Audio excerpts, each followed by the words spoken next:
ने गंबड़ में कहानीकार हफीज़ शेख जी याद में किताबी मेलो लगायो वियो। नवल सदस्यू था रिपोर्ट। जी गंबट में नौजवाननि जी अदबी जेको आहे सो तंज़ीम सिंध फ़िक्री फोरम पारां सिंध जे नालेवार कहाणीकार शाइर अदीब हफ़ीज़ शेख सां मंसूब हिकिड़ो किताबी मेलो लगायो वियो। किताबी मेले में तालके गंबट जा तालुक़ रखंदड़ जेको आहे अदीब शाइर उस्ताद तोड़े शागिर्दनि वॾे अंग में शिरकत करे हिन किताबी मेले जो जाइज़ो वरितो। हिन किताबी मेले में लॻल किताब स्टॉल सां गॾु हिकिड़ो जेको आहे सो अदबी विहक बि पिणु मुनक़िद कई वई।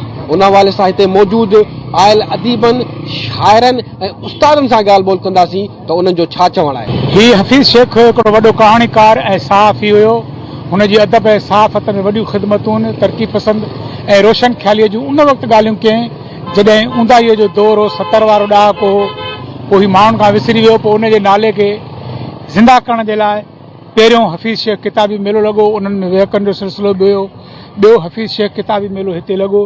हीउ टियों हफ़ीज़ शेख किताबी मेलो आहे। ऐं हिते ॾाढा मतिलबु पढ़ण जे लाइ किताब ऐं माण्हू उन्हनि मां तमामु सुठो जेको आहे सबक़ु हासिलु करे सघनि था। तव्हां अचो ऐं मेलो घुमी वञो। ॾाढो भलो मेलो आहे। मूंखे ॾाढी ख़ुशी थी। फ़िक्री फोरम वारनि खे जिन हफ़ीज़ शेख जे लाॾाणे खां पोइ हे टियों हुनजो अदबी मेलो लॻायो आहे। हिन में वॾी इहा ॻाल्हि आहे त हिन मेले जी तसलसल ऐं सिलसिलो जेको आहे सो ॿियनि मेलनि पोयनि मेलनि खां मुख़्तलिफ़ आहे। आगे में सिर्फ़ु किताबनि जी ढूंढमाई ऐं किताबनि जो मेलो लॻंदो हो, जंहिंमें किताब पढ़ण जा शौक़ीन किताब विज़िट कंदा हुआ, ॾिसंदा हुआ, उहे ख़रीद कंदा हुआ, वरी पढ़ंदा हुआ, पंहिंजनि पोयनि खे पढ़ाईंदा हुआ।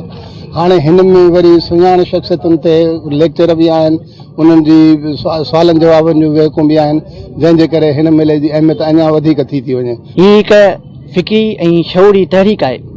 उहा तहरीक जेका असांखे पंहिंजी किताबनि, पंहिंजी तहज़ीब, पंहिंजी सक़ाफ़त तरफ़ मोट खाराईंदी। हीअ सिंध फ़िक्री फोरम में असां सभु नौजवान जेके इल्मु दोस्त अदब दोस्त आहियूं, असां चाहियूं था त उहे किरदार जिन समाज लाइ पाण पटरियो, जिन समाज लाइ का न का कारगर ऐं तामीरी सरगर्मी कई, उन्हनि खे सारींदे असां किताबनि, इल्मु, अदब ऐं पंहिंजी ॿोलीअ सां लॻाव वारो उहो जेको ज़ौक़ु आहे उहो वापसि मिलियो। उन ई मक़सद तहत हीअ असां किताबी मेलो जेको टियों भेरो असां लॻायो आहे गंबट में। जे कुज़ा जेके भरे सघिया उहे हे इल्म जे दरिया मां कढी अवाम खे शागिर्दनि खे पियारनि था। इल्मु हिकु तमामु वसी आहे, पर हीअ अमली कमु आहे जेको टियों हफ़ीज़ शेख मेलो किताबी मेले में असीं ॾिसूं था। हिते अक्सर त नौजवाननि जी आहे, शागिर्दनि जी आहे, ख़ासि करे नियाणियुनि जी आहे।